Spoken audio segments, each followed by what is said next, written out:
Hello everyone and welcome to the video. For this video, it'll be a tour and walkthrough of this beautiful 2021 Honda Pilot Special Edition. So yeah, 2021 Honda Pilot Special Edition. This one only has 43,000 miles. Finished in this beautiful black color with the black wheels. Again, another vehicle that looks good with the black wheels, which I typically don't like. I know I've said that on like 2 or 3 vehicles with black wheels now, but I'm serious about how I usually do not like black wheels, but it does look good on this Pilot. Like I said, this one's the Special Edition, so they got the Special Edition badging right here. It's all-wheel drive.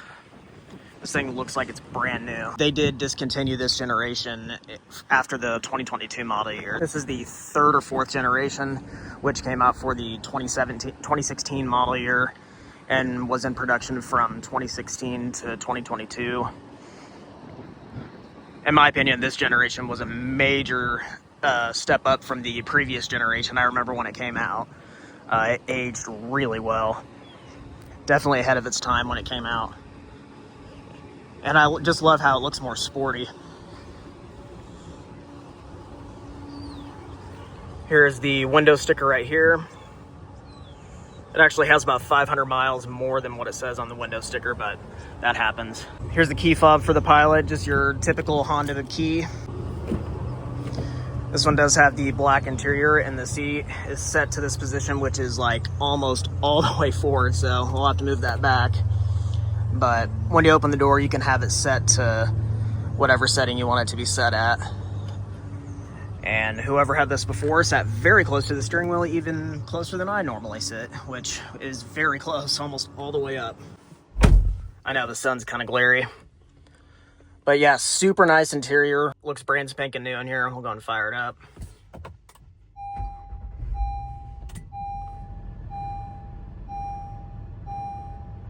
Like I said, just under 43,000 miles, 42,906. Which is very low for a 2021 vehicle and very, very low for a Honda vehicle. So obviously Hondas, they are known for their really good reliability and longevity. Looking under the hood, this Pilot is powered by a 3.5 liter naturally aspirated V6 engine, which puts out 280 horsepower and 262 pound-feet of torque, mated to a 9-speed automatic transmission. Like I said, this one's an all-wheel drive model. Gas mileage is better than you'd expect. The window sticker says 19 city, 26 highway. I'd be surprised if it actually got that good, but it might, you never know. So yeah, pretty good power, pretty decent fuel economy for the size of the vehicle and being a naturally aspirated engine. Obviously a bulletproof, reliable motor, like most, if not all Hondas. Really do like the styling of these. I really love these LED daytime running lights. They look so good. Got HID headlights and incandescent high beams, and LED fog lights down below. Incandescent turn signals. But yeah, I really do love the look of these running lights. Love how bright they are. Bright enough to where they don't even flicker on my camera, surprisingly. Some LED lights do, some LED lights don't. When they're really bright like this one is, usually it doesn't, but sometimes it does. Tires look to be damn near brand new. And yeah, it is a little bit dirty, but as most people know, it's pretty much impossible to keep any black vehicle clean if it's sitting outside all the time. And we haven't had this one for that long, but we have had it for a couple weeks, so that is why it is kind of dirty. But yeah, exterior is in great shape. Looks brand new inside and out. Overall, very solid vehicle. I do love how it looks in black. And I like the blacked out grille and all that. Pretty sporty look. If it were mine, I'd probably even black out the chrome, just to add an even more sporty look to it. Paint is dirty, like I said, but it's in really good shape.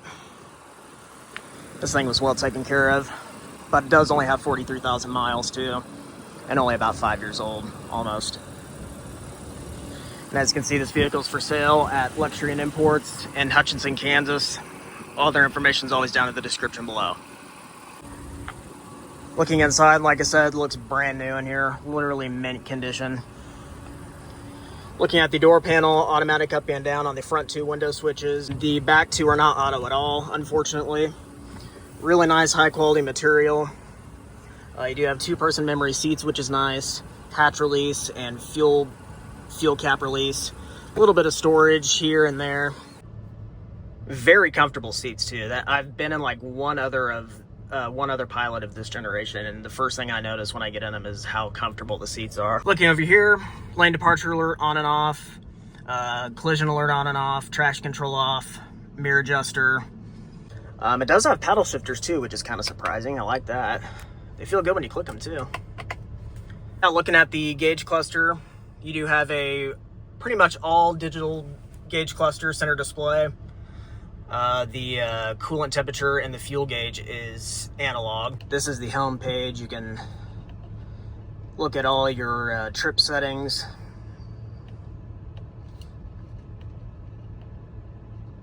And yeah, plenty of things to display here.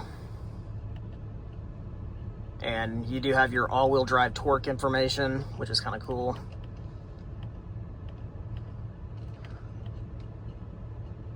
You have tire pressure, then oil life.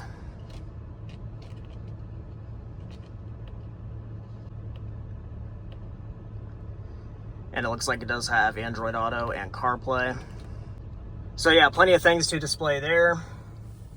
Cruise control settings here. And Bluetooth controls, Bluetooth audio.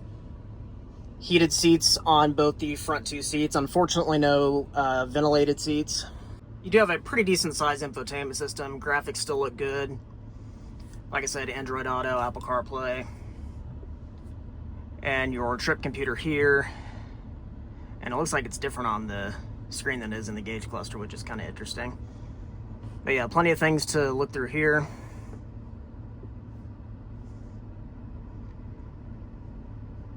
Got plenty of other things to scroll through here.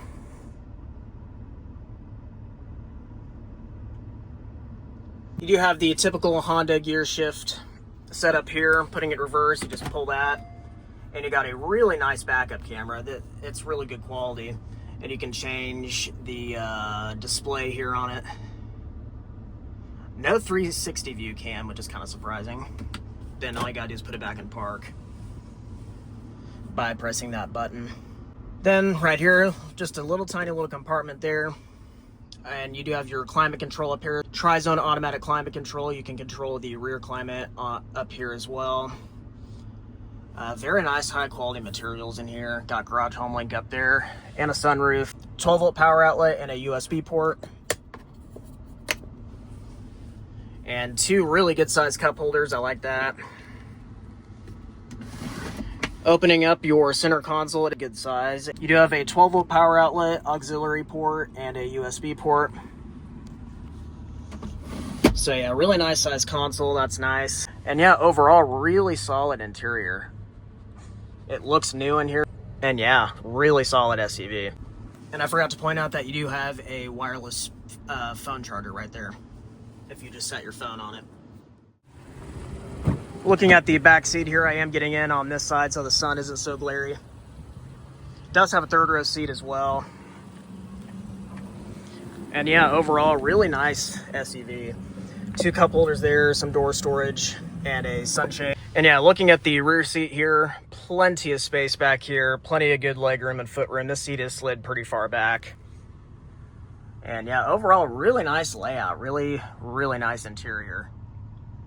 These Pilots are great vehicles. Seats, like I said, are super comfortable. Looking down here, you do have your rear climate control and 2 more USB ports. Same deal over there, got a sunshade, 2 cup holders, some doors. And the easiest way to access the 3rd row seat, all I gotta do, press this button, and it will fold and go forward. And there is your 3rd row seat. Obviously not the biggest at all by any means, but it'd be fine for kids. And I guess just for entertainment purposes, I'll get back here and test it out because I've never sat in the 3rd row seat in one of these. So yeah, this is with the middle row up, me here sitting in the 3rd row seat. Like I've mentioned before, I am only 5'5", and it is very tight back here for me. This seat right here isn't even slid all the way back. It is upwards a little bit. If it was all the way back, my knees would for sure be touching. Foot room is basically non-existent. The leg room is not bad since I'm short, but like you can't move them forward or kind of move around at all. The seats themselves, I will say, are not bad. They are comfortable and they're not bad at all, but definitely not near enough leg room and foot room. But the height from the floor to the seat, it's pretty slim to none. My knees are up pretty high, but that personally wouldn't bother me as much as the lack of room right here. But for kids shorter than me, it wouldn't be a problem. And you do have 2 more cup holders back here, and it does have its own climate fence as well, which is nice. And then to get back out, so once the middle passengers have gotten out, all you gotta do is press this button once again, and it'll fold up like that.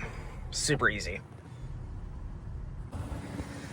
Yeah, so getting out is not the easiest thing at all. These people that just arrived were looking and laughing at me, struggling to get out, but that's all right. And yeah, all you gotta do is push that back like that, and you're good to go.